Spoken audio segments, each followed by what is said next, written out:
And kicking off our final NASCAR meet availability this afternoon is David Ragan, driver of the number 18 Pedigree Toyota. And David, coming to Talladega always provides a wild card race into the season, but talk a little bit about your mindset coming in this weekend and also just, winning here a couple years ago as well.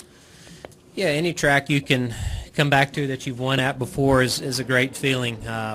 You're always relive some of those memories driving through the tunnel, and the security guards give you a little extra courtesy if you don't have a parking pass or something, so they'll let you in a little easier. But yeah, it's great coming back to Talladega. This is a racetrack that's not too far from my hometown. I remember coming here as a kid, watching a few races, and it's obviously a lot of fun to come back here with the number 18 team. Having Pedigree on the car this weekend is cool. Anytime you have a cool paint scheme is a lot of fun. But yeah, it's been a good run for me for these guys, and I think the last race in the 18 car, it's important to try to end on a good note. The last couple of weeks have been kind of rough, and so it's going to be important to try to run well and get a good finish and just have some fun. This is a very, very fun weekend watching the ARCA race this evening, the Xfinity race tomorrow, and looking forward to a fun race on Sunday. We'll go ahead and take questions for David. If you have one, please state your name and affiliation, and we'll start with Bob. Bob Pockris, ESPN.com. How much do you weigh risk versus reward when you're talking final laps and potential chase berth? I think the risk versus reward's a lot more today because it's so important to get that win, and obviously it's important every week to run as well as you can and get as many points as you can. But if you can get a win, it just solidifies your chase spot, and it just makes your rest of your season so much more comfortable and laid back and less pressure. So obviously on the last lap you just have to take it. Every situation's a little different. Depending on where you're at and what probability you'll have to actually win. You certainly don't want to do anything foolish and jeopardize tearing up your race car, and you don't want to finish 20th when you could finish 3rd or 4th, but you definitely are very aggressive, and all you can think about is winning those final 5 or 6 laps if you're in contention. So it's my job to try to just be in contention there at the end, try to do what we have to do the first 450 miles to be in contention those final few laps. All right, Jay, go ahead. Jay Pennell with Fox Sports. Obviously, you've run pretty well in this 18 car since you've stepped in. Is there any, not hard feelings, but do you wish you were able to fulfill that role as a substitute driver in the 18 until Kyle's return? There's no hard feelings at all, and to answer your question, not really. I think timing is everything, and it's so much more important for me to have an opportunity going forward with a full-time car, with a very competitive organization like Michael Waltrip Racing, than it would be for me to run a few more races before Kyle's return. Ultimately, I always knew that this was just going to be a couple of months, 3-month deal. Until Kyle gets back, and for me the big picture is the entire season and finishing the season and having a real chance at being competitive going forward and having a shot to make the chase. So ultimately, I hope Kyle is doing well and ready to return soon. I know Eric will do a great job. He's a young kid with a great career in front of him, and I was there 10 years ago, and he deserves a chance, and I'm very fortunate that timing was in my favor to have another seat to go and fill when it all worked out. All right, Mike, go ahead. Right there. Mike Hembree, USA Today. David, what's your realistic expectations in the 55 this year? And since all this has come down, have you talked to Brian? I have not talked to Brian. I do plan on reaching out to him next week just to chat with him a little bit. I did spend a little bit of time and talk to Brian, I think, in Las Vegas, just making small talk when he was back in the car, but have not talked to him this time around. And our expectations are very high. I think that, Clint has been a little hit and miss the first part of the season. Just trying to understand the new rules package and those cars to get up to speed. But at the end of the day, Michael Waltrip Racing has all the tools and resources that Joe Gibbs Racing has, or that Hendrick or Stuart Haas has, and there's no reason for us not to be able to win a race and have a shot at making the chase. Certainly, that is our goal going forward. We've got a lot of really good racetracks for me, a lot of good racetracks for the MWR bunch. They're working extremely hard trying to get those Toyotas as competitive and as fast as they can. I've just been around the shop for just a few hours, and I'm very impressed with what they have going on, but our expectations are really high. We want to make the chase, and we want to win some races, and I think that that can be done. All right, Matt, go ahead. Matt Weaver, PopularSpeed.com.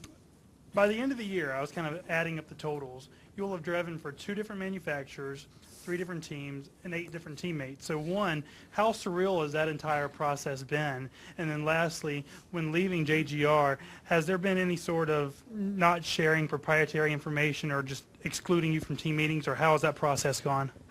Yeah, I only drove for 2 teams my first 8 years in the Sprint Cup Series, and 3 in a period of about 3 months. So it's been a little weird for sure, just trying to understand, you know, the systems that each of these teams have in place. And obviously in January and February, we were working so hard just trying to find some, you know, financial backing and partners to make the number 34 team a full-time car this year.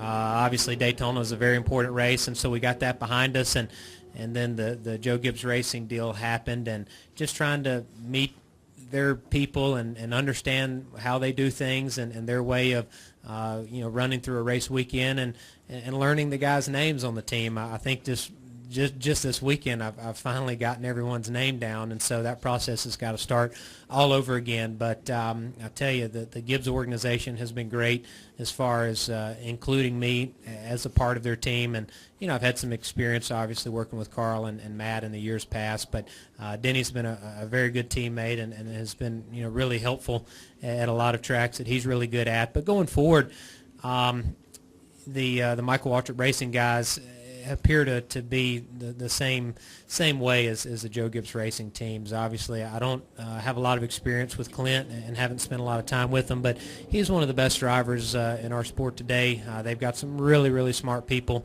and I think that process will be pretty good. As far as you know, sharing information, we've both had a mutual respect over at Joe Gibbs Racing. Obviously, there are some things that I've learned over time that has helped me become a better race car driver and has helped me have a smarter driver IQ. But they haven't just given me a jump drive with all the information that they've got for their Toyotas. But MWR and Joe Gibbs Racing, they're both very involved with TRD on what kind of development that they have, and they also work on some small projects together. But yeah, the last couple of weeks, there's always a time where I knew that I wasn't going to be in the 18 car, and they have some important stuff to protect, but I'm also respectful and honor what they have working, and I don't try to dig. But mutually, it's been a very good relationship, and I can't describe how good they've been, you know, to me, and how good the M&M's folks have been to work with. The Interstate Batteries folks have been very welcoming, and I feel like I've made some really good friends during my, you know, few months there. All right, we'll go to Jerry and then back to Jay. David, Jerry, Jordan, kicking the tires over to your left. Stepping away from that for a second, putting something together on Mother's Day, can you talk about the role your mom played in your racing career and getting to, you know, where you're at today?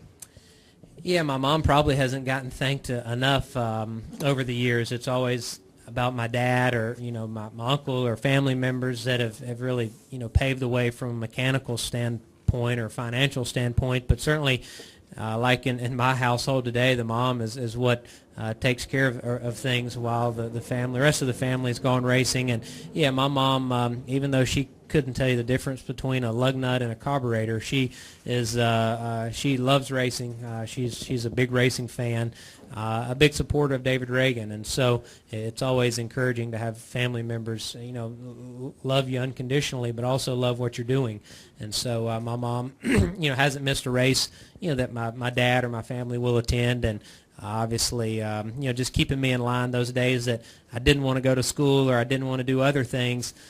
She made me, you know, stick to what I needed to do as a young kid and continue to go racing at the same time. But yeah, my mom's a great mom, and a good wife to my dad, and she's a good lady. All right, Jay, go ahead. Jay Pennell with Fox Sports again. What does it mean to go from your experience at Roush to the experience at Front Row, a mid-level team there, but to now being called upon by top-level teams like Joe Gibbs Racing and Michael Waltrip Racing to come in and offer your services as a driver? Talk about the technical side, the driving side of it. What does it mean to you personally to have those folks call you up and ask you to drive their cars? Well, for me, it's just you never lose that desire to be a champion or a very competitive person in this sport, and it's so easy, as things change, as sponsors come and go, as young kids come in, or as you get older, you can lose that competitive drive a little bit, and certainly there's teams in this garage that have the resources and the financial backing to be competitive and win, and then there's teams that don't. What I've seen is NASCAR does an incredible job keeping the playing field pretty dang level that would allow a team like Front Row Motorsports or Tommy Baldwin Racing, BK Racing, Germain Racing to still be competitive at the top level, and for me to be able to see the resources and how business is conducted with Joe Gibbs Racing and now Michael Waltrip Racing, it's really a miracle that some of those smaller teams can be a 15th or a top 10 car on occasion. And so, kudos to NASCAR for doing an excellent job with the rules and governing the sport in the way they do that allow, a young team to try to get its feet wet and be competitive like Front Row Motorsports has. So as far as me personally, though, I feel like my health has been very good over the years. I'm 29 years old, and so I've just never lost the drive to continue to get better and work as hard as I can, and whatever opportunities in front of me, just try to make the best of it. All right. Any additional questions for David? Okay.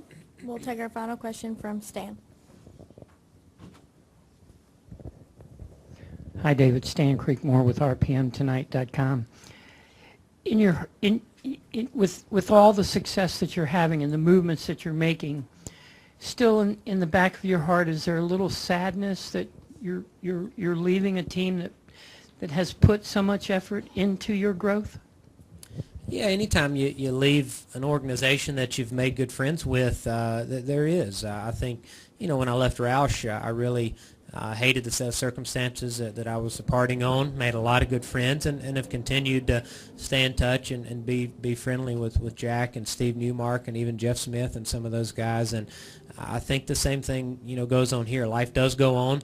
At the end of the day, Front Row Motorsports was not in a position to put a competitive car on the racetrack for me each and every week like MWR will be, and that's what's best for me in order to go out and try to win races and make the chase for this season.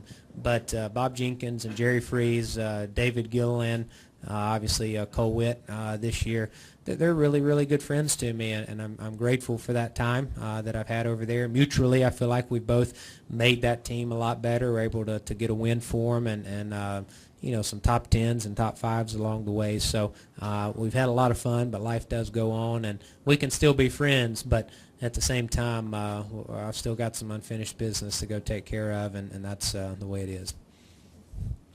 David, we appreciate your time today, and we wish you best of luck this weekend. Thank you, guys.